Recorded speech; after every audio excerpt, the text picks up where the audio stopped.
My name is Olive Nete. It's always a pleasure to have your company. Now let's go to the news in details. RPF Inkotanyi presidential candidate Paul Kagame addressed the supporters and residents of Rutsiro and Karongi at a campaign rally on Sunday, emphasizing the importance of harnessing the benefits of Lake Kivu.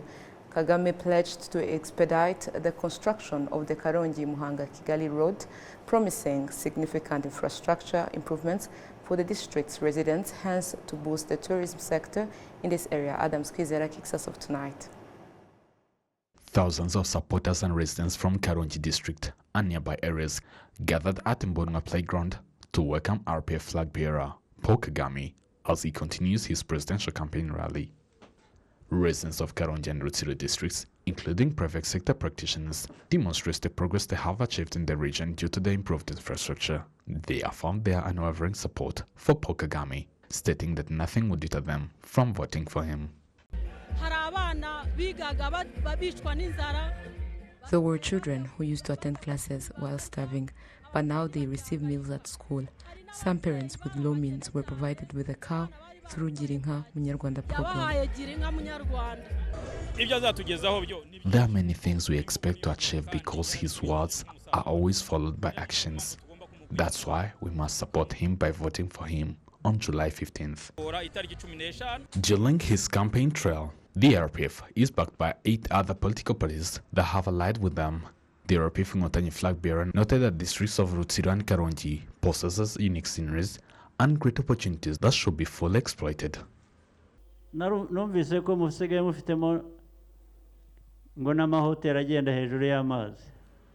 I heard that you now have hotels floating on the water. We want to work properly to make things better. On the other hand, the RPF presidential candidate emphasized that the development of the districts and the country as a whole cannot be achieved without full security. He pledged to accelerate the construction of the Karongi-Muhanga-Kigali road, promising significant infrastructure improvements for the district's residents. This initiative aims to boost the tourism sector in this area.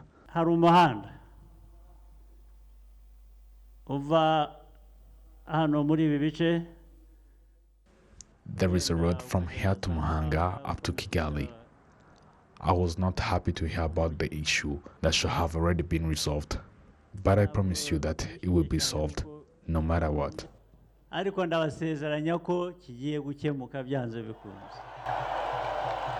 RPF Inkotanyi presidential candidate campaign rally in Karongi district was his last stop in Western province. The campaign trail will continue in eastern and northern provinces and the city of Kigali. Adams Kwizera, RwandaTV News. Thank you, Adams, for the details. Still on campaign matters, the Democratic Green Party has affirmed its commitment to taking charge of the judiciary sector and job creation if elected to lead the country. On June 30th, campaigning for the party's presidential candidate conducted in Huye district. Adams once more. The Democratic Green Party's presidential campaign rally took place in Irango, Mukura sector, where Dr. Frank Habineza, the party's presidential candidate, was joined by other 50 parliamentary candidates from the Democratic Green Party. The residents who followed the party's manifesto say that they find what Dr. Habineza told them to be solutions to the problems that threaten their lives. You understand that we will receive healthcare services and access to water supply. There is nothing better than that. We need security, peace, and development. And he is committed to that. He will build upon the achievements in the development rather than disrupting them. That was the only thing that interested me in following him. There is this issue of requesting a loan and facing high interest rates. But he promised to reduce those rates. I see it as an opportunity for the youth. Another promise that the Democratic Green Party promised in this campaign trail is to create jobs aimed at addressing the issue of unemployment, particularly among the youth. They propose achieving this through policies that include establishing industries and vocational schools in every sector. Vocational schools should train skills relevant to their respective sectors. For example, schools near water bodies should train students in fishing, while those in agriculture areas should focus on agriculture. Additionally, agro-processing industries will be established in every sector. According to the program of Democratic Green Party of Rwanda, the campaign rally of Dr. Frank Habineza, their presidential candidate, along with party's parliamentary candidates, is set to proceed in Rusizi and Nyamasheke district this Monday. The administration of the Democratic Green Party declares that one of its primary objectives is to protect the environment, emphasizing that humanity is the paramount of environmental considerations. They prioritize comprehensive programs aimed at addressing challenges that threaten human well-being. Independent presidential candidate Maimana Philip continued his campaign trail on Sunday in the Rwanda sector, Nyanza district, where he emphasized Rwandan cultural heritage and his plans to enhance it and preserve it. Adam Skizera once more. In Rwanda sector of Nyanza district, considered as the center of the culture, Maimana Philip demonstrated his manifesto detailing his plans to enhance Rwandan culture. Will promote culture starting from the village level to advance programs dedicated to promotion of the cultural heritage. This includes encouraging people to wear cultural outfits again, aiming to instill positive values such as punctuality and truthfulness in our lives. He allocated time for people to ask him questions. There is a question I want to ask him regarding school dropouts.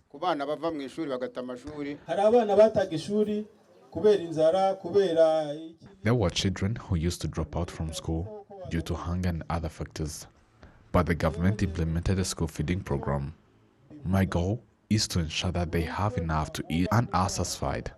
He expressed appreciation for how warmly the residents of Rwanda and the other prisons received him. They also expressed their appreciation for his manifesto. He greeted us warmly, looking smart alongside his wife. We heard his words and intend to vote for him, eager to see his actions.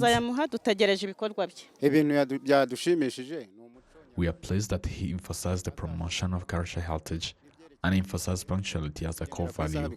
Today, the independent presidential candidate Maimana Philip campaigned in Nyanza district.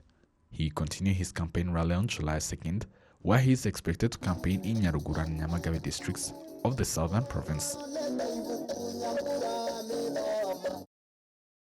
Still on campaign matters, RPF Inkotanyi members are pointing out that what the country has achieved in the 30 years is a proof of the party's ability to deliver expected results and that all Rwandans should support it in the next month's elections.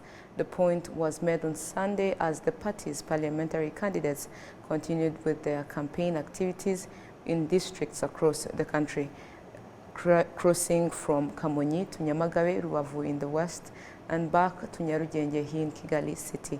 The party's manifesto is focusing on accelerating development in the coming mandate of 5 years, striving for increased employment opportunities for women and youth, better transportation facilities, and more.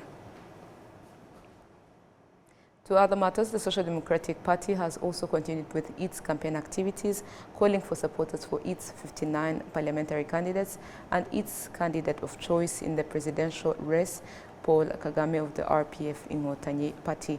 On Sunday, the party conducted its campaign activities in Kicukiro district, here in Kigali and Kayonza district in the eastern province. The party's officials have been telling supporters that their priorities this time around include helping to address the problem of regional insecurity in the Great Lakes, rooted in history. PSD's manifesto is championing 60 articles that the party says it will work to address in the coming 5 years mandate. To other matters, after 30 years since Rwanda's liberation, the country has transformed. The factors that once drove people away, now Rwanda focuses on developing infrastructure and attraction that drove visitors and people from other countries. Take a look. In June 1994, Rwanda was a country no one would dare to live in due to the genocide against the Tutsi and the ongoing struggle to end it. Today, Rwanda has transformed into a popular tourist destination, with many visitors arriving via Rwandair, which now serves 24 destinations. Last year, international conferences and tourism generated over $95 billion in revenue for Rwanda. Visitors often express positive views about their experiences in the country. You have, I think, perhaps set the standard for the whole of Africa. It is extraordinary how digitally connected and modern Rwanda is. And this is my first visit, and honestly, I have been blown away. I mean, we had been wonderfully taken care of with visas, with flights coming in, no problems. I flew Rwanda Air, which was fantastic. You have a wonderful airline. It sounds like there's been tremendous work done in the past 30 years. And the direction this country is going, from what I know and what I've learned, it's one of the leading countries around the world for the environment. The collective push is so beneficial, and I'm so excited to see how it will evolve and change over the coming years. Well, it's just been wonderful to be here in beautiful Rwanda. We look forward to going to see more of the countryside tomorrow. We have educational tours for the next 2 days, and so we're looking to come back in the future and to continue these relationships. Rwanda is one of the countries that has opened its doors to citizens of many African countries and beyond, allowing entry without a visa or providing visas on arrival. Aimable Chimenyi, the second vice president of the Private Sector Federation, highlights that this policy presents a significant opportunity for investors in the country. Where the world is heading, people are going to start visiting various places. Like us in Rwanda, beyond Visit Rwanda, we have to establish good things to raise our country's standards. It is important to plan that effectively, so that if someone looks at Africa and says that this is where I should live with my family, this means that we will get expert doctors, expert engineers, and make products that can go elsewhere in Africa. At the recent 4th graduation ceremony of the African Leadership University, President Paul Kagame told the students that they should consider Rwanda their second home. We are even more privileged to welcome a large number of students from all over our continent. You are welcome here, and you always have a second home in Rwanda.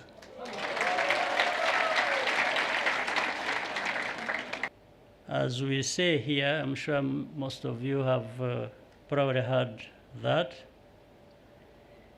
Ibyiza biri imbere.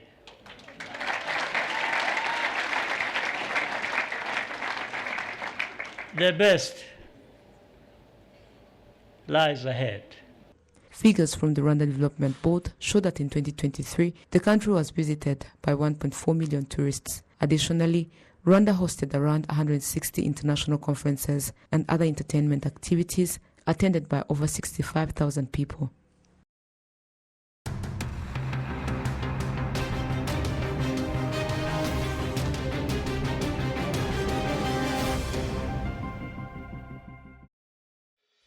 You're still watching RTV News. Now to other matters. Residents of the Butaro sector in Burera district expresses their appreciation for the medical infrastructure established in their area. They emphasize that this achievement is a result of the Rwandan government's effort to promote the development of all citizens as part of the country's 30-year journey of liberation. Take a look. Butaro Hospital, located in Burera district, specializes in the diagnosis and treatment of various cancers. Notably, 7% of the patients seeking medical care at this facility are foreigners, primarily from the Democratic Republic of Congo and other neighboring countries. In addition to cancer treatment, Butaro Hospital has been providing general medical care since 2012. Currently, the hospital monitors over 17,000 cancer patients. Its capacity has been expanded, enabling patients to receive treatment not only in Butaro but also in Kigali and other locations. Cancer patients particularly appreciate receiving medications free of charge. Currently, Butaro Hospital accommodates approximately 250 patients, with plans to add about 100 more beds. The hospital now offers CT scan services, and a mammography machine for diagnosing breast cancer is expected to become operational soon. Lieutenant Colonel Emmanuel Kaitare, the Director General of Butaro Hospital, emphasizes that they are actively pursuing renovation activities and expanding the range of services available. Butaro Hospital, now a Level 2 teaching hospital, serves as a practical training site for students of the University of Global Health Equity. The university boasts essential infrastructure, including classrooms, modern laboratories, and other facilities conducive to effective learning. Since its inauguration in January 2019, students from 24 countries worldwide have enrolled. These students view their experience at the university as a significant opportunity. Lessons here, I am a third-year medical student, and the lessons here comprise of two main parts for a medical student. We have basic medical sciences, where we spend most of our time in classes, and then we have clinical classes, where we spend most of our time in the hospital, but also in class. And what this signifies for us as medical students is that even though you might learn from a book, most of the time you will learn from a patient themselves. You will learn from being in the hospital and facing the realities of healthcare. So the lessons are amazing. I get to learn from different faculties who are very experienced and who teach you. The lessons are not just global lessons, but they're especially for communities like ours, rural communities, how we can advance healthcare. And not only that, we also have amazing community basic education, which also where we spend most of our time in the community listening to community health workers, listening to patients, and it's amazing. The lessons are very good. Yeah. Actually, my expectations have been realized. So I came here expecting to learn more about global surgery. I'm part of the inaugural batch of the global surgery track, and I think I've grasped much of the concepts in global surgery. And also one of my expectations was to see Africa from different cultures, and I think that has been realized too. There are multiple international students here, and I've seen what the West Africans look like and what their culture is. I've seen the culture of Rwanda. I've also learned some few phrases from the Kenya-Rwanda language. So basically, Murakoze, that's the best one, like Murakoze, Muraho, Amakuru. And yeah, so I think the best part would be the cultural experience that you have. We even had a cultural week, so where we dressed up in our cultural clothes and performed cultural dancing. That was an epic night. The Vice Chancellor of this university, Professor Phil Cotton, elaborates on why the university was established in this particular area. It is an amazing journey, isn't it? I mean, it's quite incredible, really. And people still come to see the campus and say, but why is it here? You know? The reason it's here is intentional. It's purposive. It's about standing with the people that you serve. It's about living within the community of people that you serve. And I think historically, doctors and healthcare workers did live in their communities. And then they started to move away to big cities and travel some distance to be with the people that they serve. But then they would retreat from those communities. So we wanted the young people who learn in this place, who learn medicine in this place, to learn it alongside and with the people that they will ultimately serve.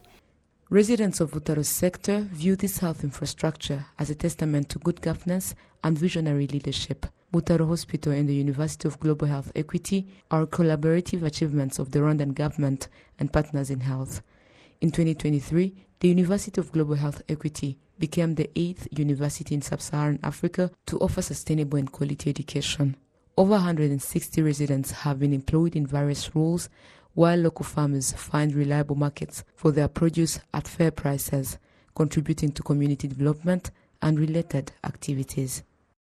The story brings us to the end of tonight's bulletin. On behalf of the technical news production team, we sincerely thank you for being part of today's broadcast. Have a fruitful week ahead.